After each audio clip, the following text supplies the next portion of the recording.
Very warm welcome to you all, and thank you for joining us today for a very important discussion and webinar titled Let's Get Physical, a webinar on chronic pain and physical therapy. My name is Shilpa Venkatachalam, and I am honored to be your facilitator for this evening's discussion. I'm the Associate Director of Patient-Centered Research at the Global Healthy Living Foundation, and I'm also the co-principal investigator on Arthritis Power, which is our research registry, which many of you are familiar with. And it's also a tracking app for people living with different types of rheumatic and musculoskeletal diseases. Our mission here at the Global Healthy Living Foundation is to improve the lives of people with chronic diseases through better access to care, education, support, advocacy, and patient-centered research. And so in line with this commitment, we've now been conducting webinars like this one for over 2 years, bringing cutting-edge research and facilitating dialogue on important topics in healthcare between researchers, clinicians, advocates, and people living with chronic conditions. So welcome, everyone.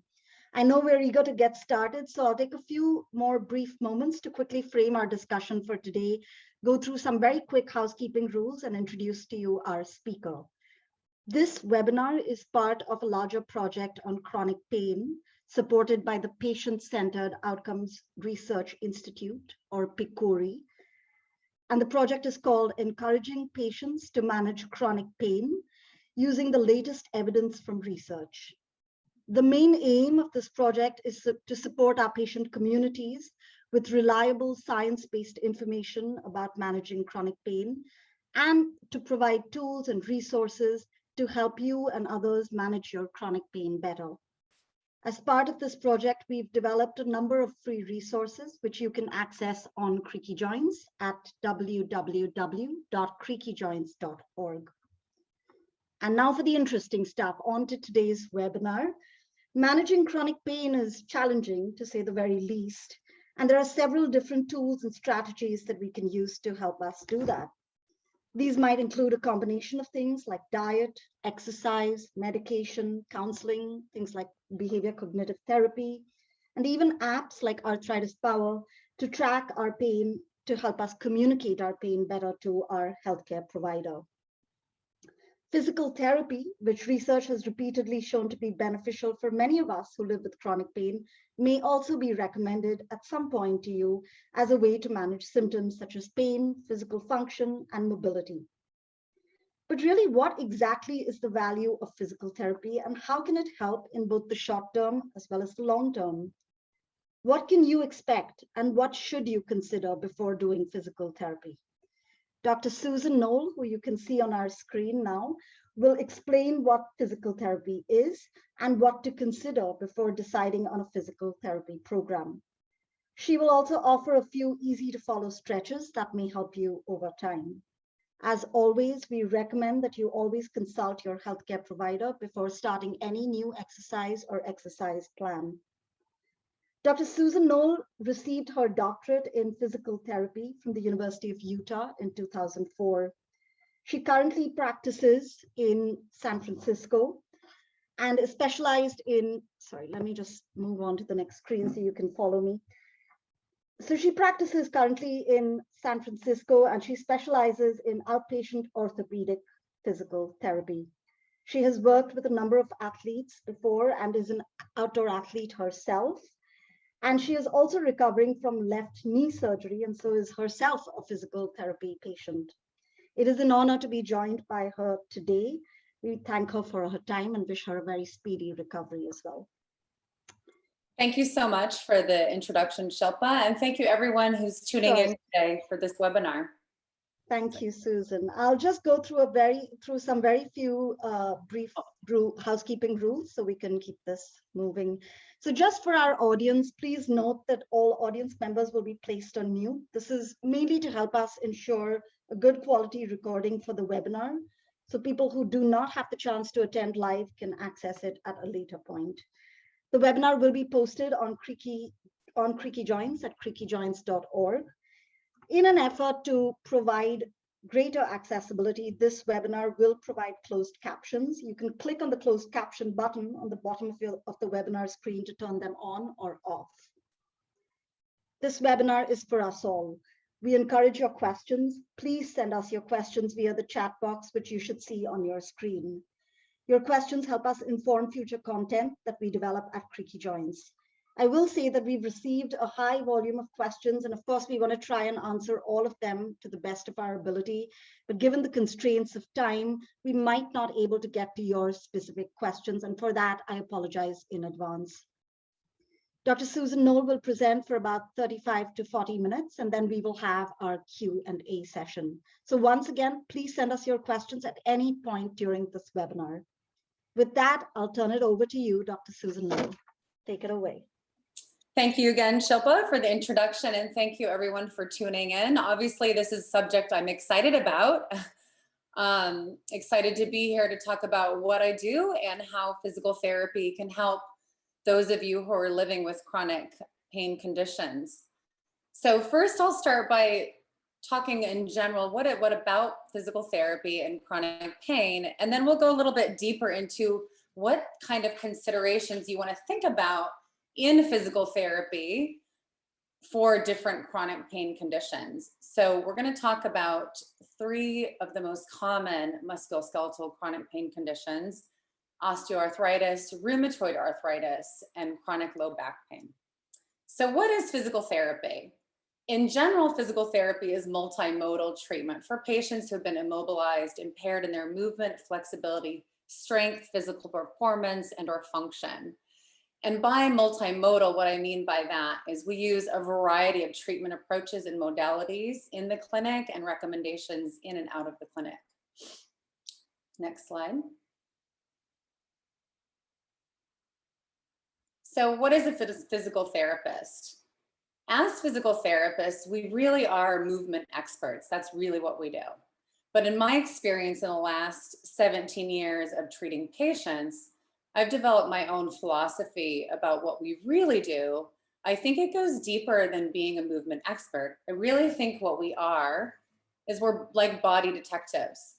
So when you first come to us in our first session, we're basically faced with an open canvas of your story. And it's important that when you come that first session, you really are good about telling us your injury story and your pain story so that we can delineate what types of tests we would like to administer to figure out what type of bodily tissue is causing your dysfunction. And that's really important because different types of body tissues can cause different types of chronic pain. So it's important that therapeutic alliance between us and you is important for your best care. Next slide. So who can benefit from physical therapy? Really, like I said, we treat patients, we treat all types of bodily tissues. And so we see patients in all phases of healing. And in general, we all have a variety of bodily tissues that are similar, but they all get impaired in different ways. So in general, we all have 4 main body tissues. And those 4 tissues are epithelial, which is skin, connective tissue, which encompasses bone, joints, ligaments, tendons, and cartilage, muscle tissue, and nervous tissue. So that's important to keep in mind when you go through physical therapy. It's important for physical therapists to keep in mind, what type of tissue are we dealing with? At what phase of healing or injury condition management are we dealing with? And how does this affect the overall function for you as an individual? So we really deal with patients in all phases of healing, from initial diagnosis to rehabilitative care to preventative care. And physical therapy may be your standalone option, or it can be in conjunction with other treatments. For instance, you may be a candidate for surgery, or you may have already had surgery, so you could be pre-surgical, post-surgical. So physical therapy will be a treatment in conjunction with your treatment with your doctor. You may be on biologics, or you may be considering going on biologics. So physical therapy can augment that treatment as well. Some patients are referred to physical therapists by their doctor, and others come to therapy on their own. Next slide. So if you come to physical therapy on your own, this is called self-referral. In other words, direct access physical therapy. And this has become a lot more common in the last 10 to 15 years. Each state in the United States has its own state practice law. And so our national organization, the APTA, has done a really great job of lobbying successfully in many states to help change the law, which allows you to access physical therapy without needing a doctor's referral. So not all states are the same. Go ahead, next slide. And you can see on this map, and I apologize for the blurriness of this map, but you can see the 3 different color coding here, that in each state, there's a different direct access provision for that state. So for instance, if you're a patient in Utah, you are a blue state and you have unrestricted access to physical therapy. So you do not need a doctor's referral. In the state of California, where I practice, we have access with provisions. So patients are able to refer themselves to us without a doctor's referral. However, after 45 days of treatment, we need to ask for a doctor's referral for continued care. Now, I will mention that this does not apply to Medicare patients. For all Medicare patients, you need a doctor's referral at the start of your care. Next slide. So whether you're self-referred or referred by your doctor, there are different things that you should and can expect from your physical therapy sessions. So what can you expect? You can expect you'll go in and you'll go through a thorough evaluation with your physical therapist. And this includes taking a thorough subjective history from you. And this is where that detective work comes in, is really important for us as physical therapists. We really need our patients to be thorough in telling their pain story and their injury story so that we can then choose specific objective tests to carry out to figure out which type of body tissue is causing your pain and your dysfunction. So the testing procedures that we'll take you through include an evaluation of your posture, range of motion, flexibility, your muscle strength, your walking function, how well you're balancing, and in many cases, sports performance. So by the end of your initial evaluation, you'll receive a clinical treatment diagnosis, a prognosis for your condition and your plan of care, a detailed plan of care, short-term and long-term goals for your therapy sessions. And then we'll go ahead and obviously schedule you for follow-up sessions. I usually give patients a pretty good idea at the beginning of their care, how many visits and how many times per week I recommend. In general, I think 8 weeks is a good place to start for most treatment plan of care. And you will also receive within your physical therapy sessions, self-management tools. And this is so, so important for the benefits of physical therapy. And we'll talk a little bit more about this later. Next slide. So what is physical therapy treatment in the clinic? So physical therapy really happens both inside the clinic and outside of the clinic, both so important for your care. Inside the clinic, as I mentioned, physical therapy is multimodal. So we utilize a variety of treatment techniques and tools and modalities to deliver care. So a singular physical therapy session will include these following treatments or modalities. Exercise, and exercise really should be a part of every single physical therapy treatment session. That's so important. Exercise really encompasses stretching, strengthening, balance training, and sometimes walking training if you need help to improving your gait function.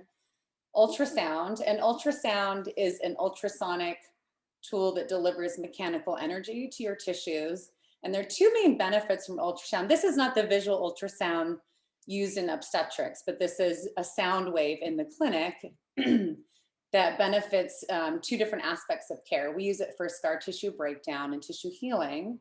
And then we also use it with thermal parameters that is good for deep healing.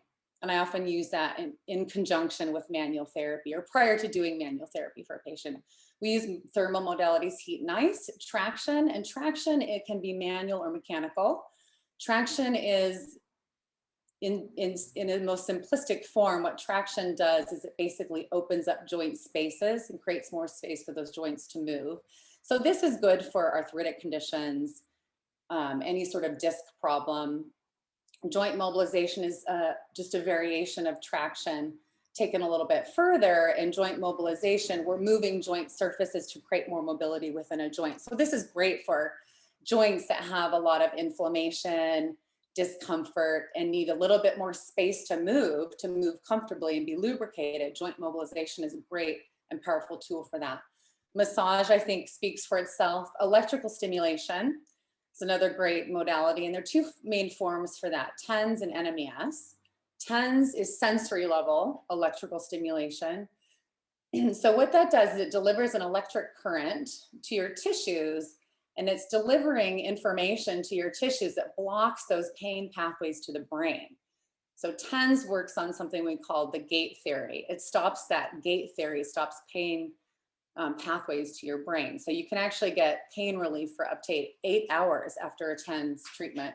And NMES is neuromuscular electrical stimulation. So that is used, we're putting the electrodes over the motor unit of a muscle, stimulating that muscle to move, usually in conjunction with strengthening exercises. And that's really good for muscle atrophy or muscle disuse that can happen after surgery or just over time from deconditioning. Ionophoresis is another form of electrical current. This helps deliver a particular drug into your body and use the electrical current to drive that drug into your tissue. So this is great for inflammation in the case of tendonitis. It's often used there. Laser or light therapy is photobiomodulation. So in this therapy, photons are delivered to your tissue and they actually act on the cellular level. So stimulating mitochondria for increased cellular metabolism that can decrease pain and inflammation and promote increased healing. We also do a variety of sports taping and kinesiotaping, both for postural support and also pain and inflammation control. And then there's always water therapy, which is great for chronic pain conditions, whirlpool or aquatic therapy. Next slide. So as I mentioned before, such an important part of physical therapy is what you do as a patient outside of the clinic. So much of the benefit that you gain really happens outside of the clinic. So during your guided sessions, your physical therapist will give you homework as part of the whole package of your plan of care. And this homework will almost always include a combination of the following: a home exercise program, a cardiovascular training program, activity modification recommendations. This is so important in the case of especially osteoarthritis, which is mechanical inflammation. It's important to understand which ways you can modify your activity level or your movements to decrease the load and the stress on your joints. We also do ergonomic recommendations, and I have a schematic later on that we can discuss, but this has to do with what kind of postures are you assuming during your workday or you're just moving around your home. That really can take a toll on your body. So finding positions that are healthier to sit, sleep, or move in can definitely decrease the load on your joints. Taping or bracing strategies. And we also really focus on non-pharmaceutical inflammation management recommendations. Sleep hygiene, stress relief, and a healthy diet are great ways to manage inflammation without the use of drugs. Next slide. So let's talk a little bit about chronic pain. Prevalence is really pretty high globally. It affects 20% of the population worldwide and accounts for 15 to 20% of total physician visits. That's really a widespread problem. Next slide. So as many of you know, you probably could talk me through this slide. Chronic pain is really defined as pain that lasts more than 3 to 6 months, persists beyond normal tissue healing time, or pain that does not give you normal physiologic warning. When we talk about the warning function of physiologic nociception, nociception is basically a physiological alarm system. So the best example for that is if you touch a hot stove, pain signals, stimuli are sent to your brain to tell your body to basically remove your hand from that stove as quickly as possible. So in the case of chronic pain, nociception is altered. So pain response can be either heightened or it can be deadened, and that causes problems. Next slide.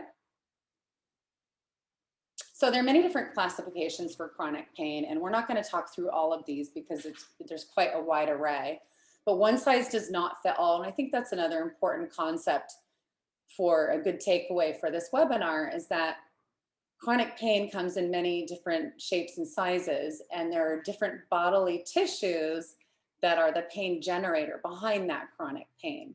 So we're going to talk about number 7, chronic musculoskeletal pain, 3 of the most common types.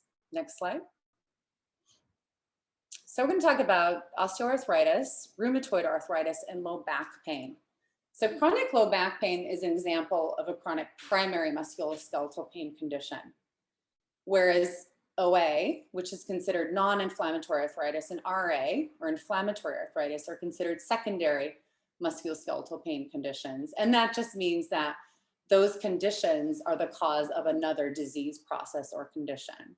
So in the case of osteoarthritis, the body tissue that is degenerated or defective is your hyaline cartilage. And what is hyaline cartilage? That is that shiny white substance that lines your joint surfaces that makes it easy for your joints and bone surfaces to move on each other. So once that breaks down and degenerates, it can be quite painful for your bones to move on each other. So the pain in the bones is a response of that cartilage tissue being broken down. In the case of RA, it's your synovial tissue, which is a connective tissue that lines the cavities of your joints and encapsulates joints and tendons, that becomes inflamed and again causes chronic pain and inflammation around the musculoskeletal region with which that disease process is happening. So it's a secondary musculoskeletal pain condition. Next slide. So how does your doctor or physical therapist determine which type of chronic pain condition you have? We do this by something called differential diagnosis. So a differential diagnosis looks at the possible disorders that could be causing your symptoms. And this often involves several tests. So if you come to me in my clinic as a physical therapist, I'm going to listen to your subjective report of your symptoms. And if we do a thorough job taking a good medical history, and you do a good job telling me your pain story and your injury story, I should already in my mind have a pretty good hypothesis about what body tissue is defective and how that is affecting your overall function. So from that point on, I carry out a series of special tests, objective tests to confirm my hypothesis and come up with a treatment diagnosis. Your doctor can then order further testing, radiology, which could be MRI, X-ray, CT scan, and blood tests to confirm that hypothesis as well. So when we really talk about diagnosis, it's usually a multitude of factors, a cluster of symptoms and tests that add up to lead to that diagnosis. Next slide. So I want to talk about some considerations for us as physical therapists and for you as patients living with chronic pain conditions in treating these painful conditions. What should you be thinking about when you go to your physical therapist or when you're doing your own physical therapy treatment outside of the clinic, when you're doing your homework? So considerations in treating osteoarthritis. So like I mentioned before, in the case of osteoarthritis and RA, the tissue that is causing the pain, this body tissue that's affected, is permanently degenerated. And that's not, as physical therapists, we can't fix that. We can't put cartilage back in your knee, and we can't necessarily change the structure of your joints in RA. But what we can do is we can minimize the effects. And even if you come early enough, we can do preventative care to prevent the onset of degeneration in these conditions. So what we're thinking about with osteoarthritis, we're thinking about doing exercises that increase your flexibility and strength without adding too much extra stress or load to your joints. Activity modification is very important for OA, learning recreational activities that don't add extra stress, and moderating frequency and time for activities that are higher impact or do tend to cause more stress. And then obviously weight loss strategies can definitely help. Healthy diet, regular cardiovascular exercise. Next slide. So this is a study that was done by the Patient-Centered Outcome Research Institute, PCORI, and they were looking at a group of, I believe, 70 or so patients with knee osteoarthritis, and they placed these patients into 3 different groups. Group 1 received physical therapy. Group 2 could access a website that guided them through knee exercises. So they were doing web-based exercise. And group 3 did not receive any treatment at all. So 1-year follow-up, it was clear that the group that did the best in terms of physical function, subjective pain report, and functional outcomes was the group that did physical therapy, and the runner-up was the group that did web-based only exercise. The group that did no intervention obviously didn't fare quite as well. So clearly physical therapy can benefit you. Next slide. So let's talk about considerations in treating RA. As many of you know, the signs and symptoms of RA can vary. So our approach to your care will also vary. And it's really important to individualize. I think it's important for every physical therapy patient to receive an individualized program, but especially for RA, given the fact that so much of the symptoms can flare and go into remission, it's important to understand specifically what's happening with a particular patient, individualize a treatment plan from there. So things that you should receive and you should be thinking about when you're doing physical therapy care, living with RA, is understanding what kind of general fitness and regular exercise can you do? What's a tailored exercise program that helps you improve your joint flexibility and muscle function and strength, but doesn't tax you? And that's a really important thing with RA because it is autoimmune. It's a global, I think there's sort of a global fatigue that goes along with any autoimmune disorder. So really important aspect in treating RA is energy conservation planning and energy saving strategies for home and work. And a good example here is at home, finding positions to put your washing machine or setting up your kitchen in such a way that you're not getting taxed during your stuff that you're doing at home. So you're not so taxed that you can't go out into the community and enjoy things outside of your home. Other things that we use in the clinic, and we touched on these earlier, the lots of good modalities for treating stiffness and pain with RA, and gentle heat, paraffin bath, and electrical stimulation, and gentle joint mobilization can all help address some of the symptoms that you're having. Next slide. So considerations in treating chronic low back pain.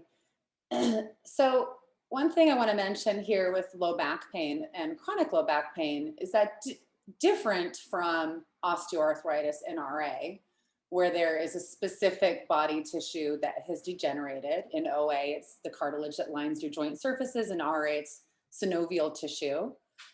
With low back pain, there are different types of body tissues that can be affected. So it's really important as a physical therapist to figure out which body tissue is the pain generator. What's causing your pain? It can be from osteoarthritis of the spine. It can be spinal stenosis. It can be a narrowing the vertebral canal. It can be that you have a bulged disc or herniated disc. So that's your disc material is compromised. And it can be also nerve impingement from that disc, either being displaced or the disc material has degenerated, which are two different things. So the first thing we do as physical therapists before even treating a back patient is we want to rule out red flags. And that's important for you to know as a patient too, just to be aware of red flags. So if you're having either of these symptoms, before starting physical therapy, you need to be seen by a doctor or seen an ER, and that's loss of bowel or bladder control or numbness in the groin or inner thigh. And these symptoms might indicate a condition called cauda equina, which is very serious. Next slide, please. So once we've ruled out red flags, considerations in treating low back pain, like I said before, the cause of low back pain is really important to figure out. What's the cause? And then we can determine what type of single or combined treatment approach works best. Now, we think about the cause of low back pain. It can be due to one singular body tissue, or it can be a combination of body tissue. So you may have compromised bone and you may have compromised disc material. And I think that's pretty common as we age. It happens a lot. So keeping that in mind as you do physical therapy and for physical therapists is important. So in general, there are three main approaches we use. Repeated movement. This is good in the case of a nerve impingement or spinal stenosis. So repeated movements in a particular direction can provide relief. stabilization, and that's core strengthening. And I really think stabilization should be part of all back treatment programs. It's just so important to keep your core strong. And there's so many ways to strengthen your spine without in neutral positions that don't cause pain. And the third approach we use is mobilization and manipulation. And that's manipulating joint surfaces to create more space or take pressure off of nerves. Now, I don't do manipulation or really very much mobilization with patients who have compromised bone integrity, osteoporotic patients, or advanced OA. I probably wouldn't do that. Next slide. So we're here to learn about the value of physical therapy in treating chronic pain. And like I said, we're not going to take the primary tissue damage away, but there's so many benefits that we can give for doing physical therapy with chronic pain. Physical therapy can reduce symptoms such as fatigue, stiffness, joint inflammation, joint pain, weakness, altered walking function, balance, and weight gain. So to put a positive spin on that, we can increase energy levels, we can improve mobility, we can increase joint comfort, we can increase your strength, improve your walking, improve your balance, and help you lose weight. Next slide. So I want to give you some take homes, things to sort of remember or take to your physical therapist or doctor with questions. And on the schematic shown on the right of the slide is a general recommendation that for proper ergonomic setup at your computer or desk station at home or at work, in sitting and standing. So it's important to really maintain neutral spine alignment so we're not stressing those painful joints or creating more stiffness where we don't need to. So with regards to flexibility, maintaining good flexibility really is such a great place to start in the physical therapy management of chronic musculoskeletal pain. So if you do nothing else, stretching is really a great place to start. It really helps minimize joint loading and pressure over structures that can cause pain.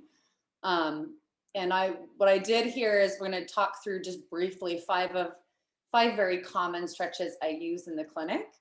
Again, just a disclaimer, we want to individualize care. So before doing these stretches at home on your own, it's probably best to consult your doctor or physical therapist about which of these would be best for you. Next slide. So we've got lower trunk rotations. This is great for promoting more mobility in your low back as well as your hips. Single knee to chest, great for back and hip as well. Hamstring stretch on the wall.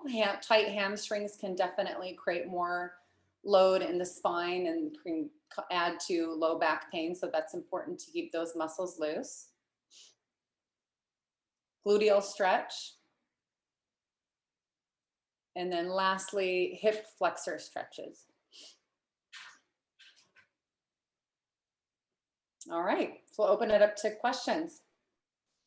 Thank you so much, Dr. Knoll. That was an information-packed session, and certainly one of the webinars that I'm going to go back and listen to very carefully again. And just so everyone knows, we will be posting this webinar online, so you can go back and scan through what you might have missed or what you'd like to pay more attention to. But with that, why don't we take a few questions? We received a lot of questions, and so I'm going to try to sort of combine them in the interest of time. Let's start with, actually, this is a question that I think about a lot too as I do physical therapy.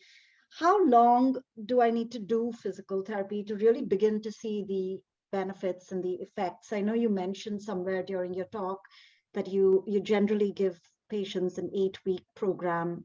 Is that how long you expect before you see some kind of benefit? Could you speak to that, please? Yeah, absolutely. So I think you can absolutely see benefits, at least symptomatically and in terms of symptom reduction within 2 to 4 weeks. But I think 8 weeks is a really fair time period because it really takes, in general, 8 weeks to change the strength in a muscle, particular muscle group, to really improve at a measurable level and to improve a measurable level of your mobility.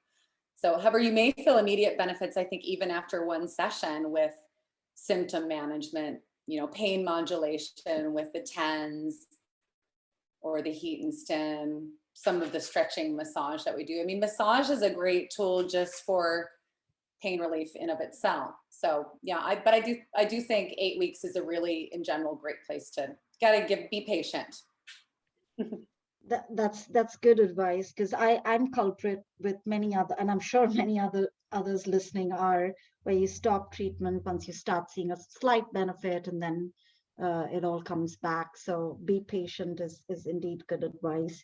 Another question that we have from one of the audience members is about transition. So once you complete a physical therapy program, what is your advice? What does someone do next? Do they join a gym or an exercise program with a professional, etc.? Can you practice the exercises at home? What would you recommend? Well, I think, again, just like I was saying, it's so important to individualize the physical therapy treatment that we do. When I'm ready to discharge a patient, I apply the same philosophy and strategy to my discharge plan of care.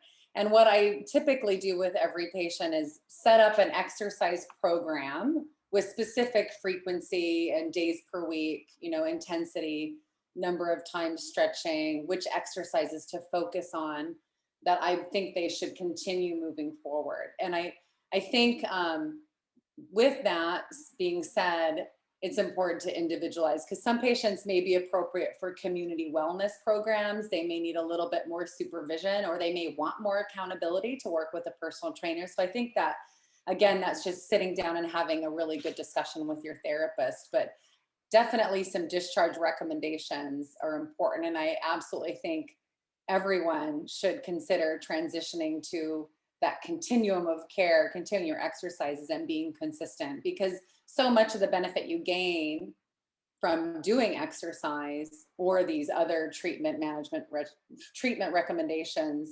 self-management recommendations that we offer, is consistency. So it's not even really about doing, hours of exercise every day. I really am such a believer in consistency.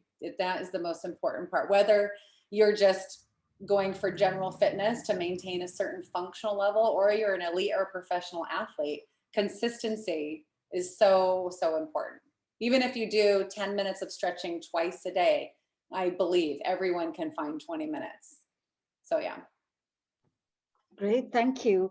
And we have someone in the audience who's asked us about meat and dairy elimination in diet for inflammation. I just wanted to point out that we have a webinar that was done on the topic of diet and inflammation, which is available actually to view on the Creaky Joints website. And I'll stick the link to our archive of previous webinars that you can access. So we'd encourage you to listen to that webinar on diet and inflammation for your question. But thank you so much for that question. Back to you, Dr. Knoll. So, it's very interesting, because one of the what you did throughout this webinar is not only point out information important for us as patients living with chronic pain to know, but also touched upon how physical therapists think when patients come to them. So one of the questions that's come through is about physical therapy for joints, bones, but also for ligaments, tissues, etc.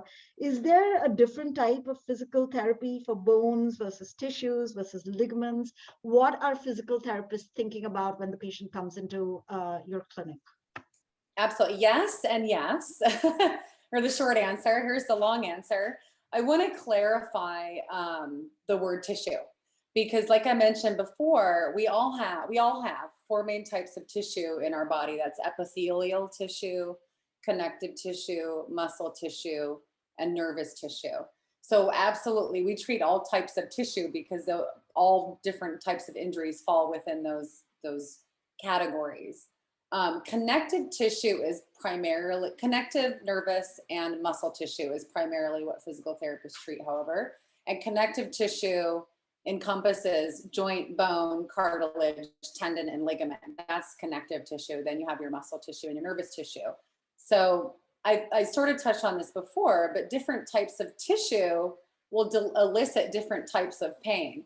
So here's an example. I mean, if you're getting a deep kind of ache in your joints, that it's kind of the tissue I'm thinking about when if you come to me and say that is cartilage and bone tissue. That's the kind of tissue I think we're dealing with. If you're having numbness or burning pain or shooting pain, I'm thinking that we're dealing with nervous tissue. So we definitely treat different tissues in different ways, but we're also probably treating more than one tissue at the same time in many treatment sessions.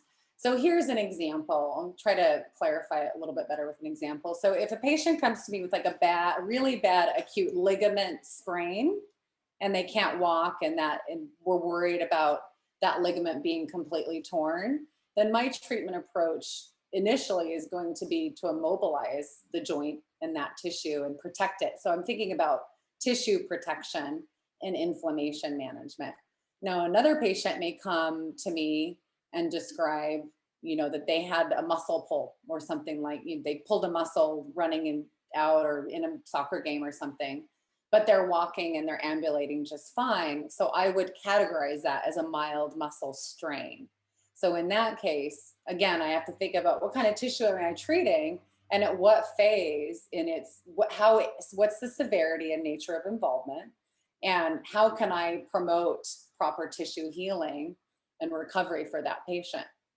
So in that case, with the mild muscle strain, I don't need to immobilize the muscle, but I want to get circulation and healing to that tissue. So I'm going to gently stretch, gently load the muscle, and also do my inflammation management strategies to get inflammation out of that muscle. Hopefully that helps. That was very helpful. Thank you. And I think what I'm hearing you say also is the patient, the story about the pain is really important, as well as the language that the patient uses. So it could be burning pain, throbbing pain, sort of dull pain, that all those words actually give you clues into what kind of pain it really is that you're looking to treat. Is that correct to say? Absolutely. I tell all my patients, it's really important for you to try to recognize your pain pattern. Pain patterns are really important. What would be the 3 top descriptors you would use to describe your pain? Three adjectives. And what is your pain pattern? Daily pain pattern. Is it worse in the morning? Is it worse in the evening? Arthritic pain tends to be worse in the morning for both OA and RA. And other types of mechanical problems tend to be like postural dysfunction or muscle weakness or a myofascial pain syndrome tend to be worse in the evening.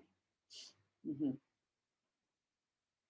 Great, thank you. And again, just for our patients who are listening in, this is part of a project called Encouraging Patients to Manage Chronic Pain using the latest evidence from research. And as part of that project, we did an entire session with other experts like Dr. Knoll on the different kinds of pain and how to understand them and how to communicate them better. So please visit Creaky Joints if you're interested in learning more about this project, or you can email us at the address you see on your screen now, and we will send you more information about that. Another question that's come in, a lot of us living with arthritis also live with fibromyalgia often as a secondary condition. Does physical therapy help with fibromyalgia? Absolutely. I've definitely treated a handful of patients dealing with fibromyalgia. And I think it is quite similar in presentation, symptoms, and treatment approach to RA, because in the case of RA and being autoimmune, that global fatigue and those sort of global multi-system symptoms that you're feeling, I think are similar with fibromyalgia. So, fibromyalgia, it's not like osteoarthritis where you have like, one bad knee, or you may have more than one bad joint, but it's multi-system. It's usually for fibromyalgia, the diagnosis involves pain in multiple muscles and joints, and also other symptoms like fatigue and memory loss and sleep problems. So I think, again, the approach there is symptom management, pain modulation, inflammation management, using modalities and massage finding exercises that are helpful and not too taxing. I think it's very important for fibromyalgia as well to really employ energy conservation, and pacing is important for that to not overtax the system. Find that happy medium. Yeah. Thank And you. I just wanted to mention, sorry, going back on pain, the symptom of pain, because pain is definitely a subjective symptom, but yet so important to delineate what type of tissue is involved and how we can help you as physical therapists. I mean, there are good types of pain and there are bad types of pain, right? So that's really important in your physical therapy treatment session and outside of physical therapy to understand what's good pain and what's bad pain, because physical therapy and exercise sometimes is painful because it's challenging, right? So an example of good pain is a feeling of stretch pain throughout the entire length of a muscle that's not sharp. That's okay. It's okay to endure a little bit of stretch pain. Muscle fatigue is okay. A little bit of muscle fatigue and mild fatigue globally just from doing an exercise that doesn't tax you greater than 24 hours after your treatment session. And then in general, if you have increased pain or swelling that persists, that's greater 24 hours after a physical therapy treatment session, then we did too much. Then we challenged your body and your tissue a little too much. So, and then examples of bad pain would be nerve pain, burning pain that moves away from your spine, further away from your spine, sharp pain associated with clicking, locking, popping in the joint space, or pain that is consistently associated with clicking, popping, locking, or grinding sensations. And then, like I said, bad pain or swelling that are increased beyond 24 hours after a physical therapy treatment or your exercise program.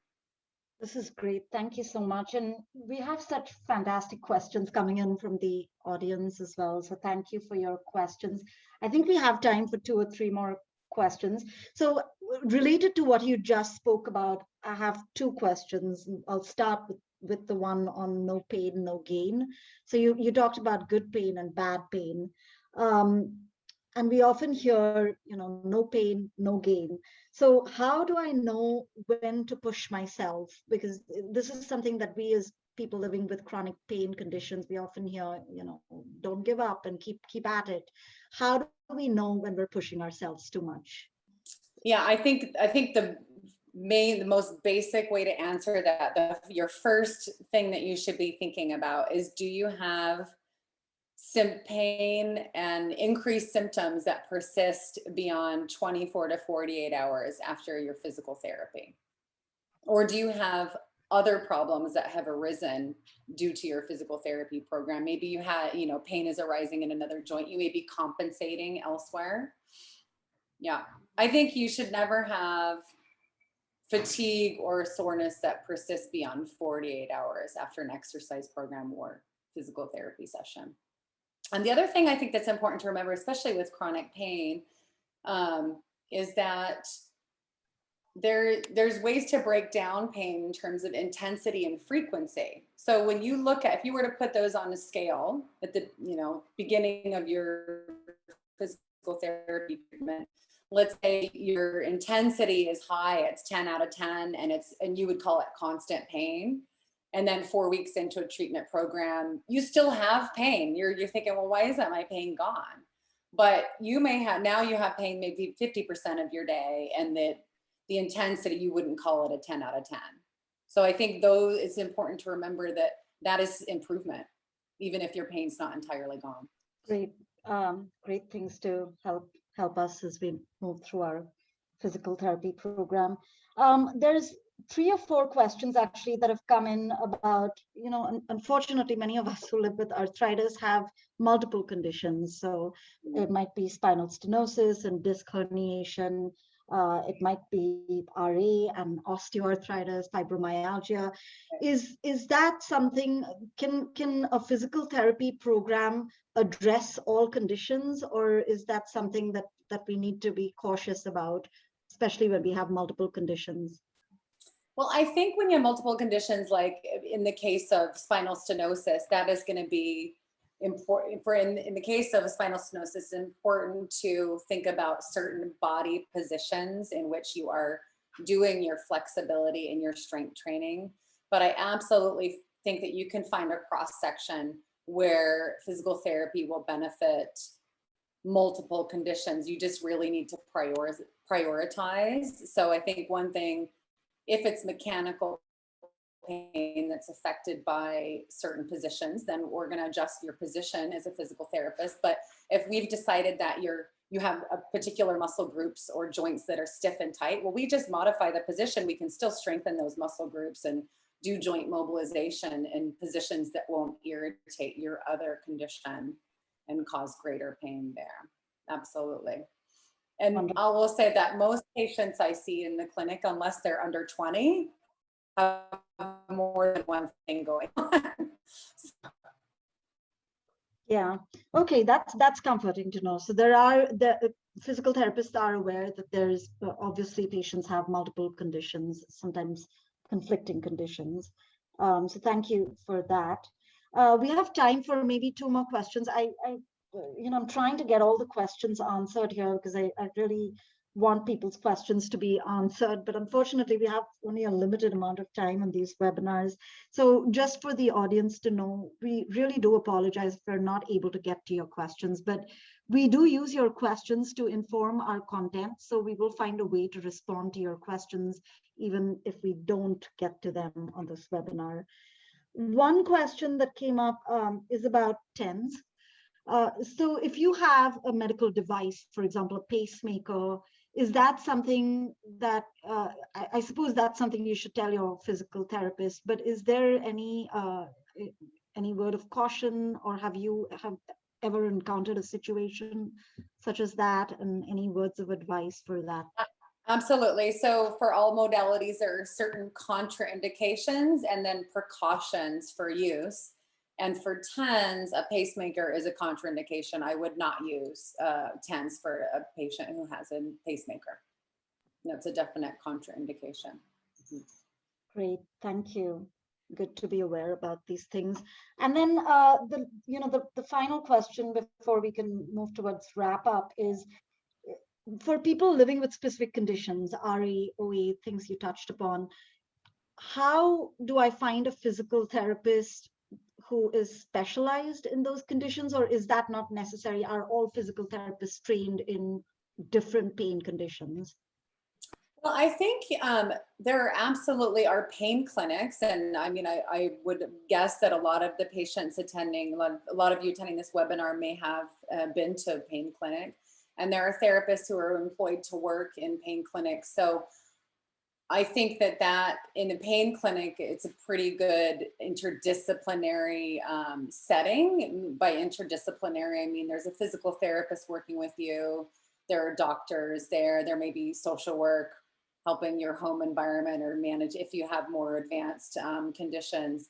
But I think that it's a bit more rare to find therapists who are there's not really a board certification for treating osteoarthritis or rheumatoid arthritis. I mean, that may be something that could be developed, because I know even the classifications of chronic pain have more recently become more delineated to better represent the epidemiology of the greater population. So I am not aware of a particular certification for a therapist working with those particular conditions. We're pretty well broadly educated in physical therapy school, but I think that we work so much with inflammation, and we work so much with osteoarthritis, which is a mechanical inflammation or mechanical problem, excuse me, that we're very well trained and versed in that, and chronic low back pain. As far as RA, that's a little bit more rare that we see that, but I have definitely treated that in the clinic. And I think it's becoming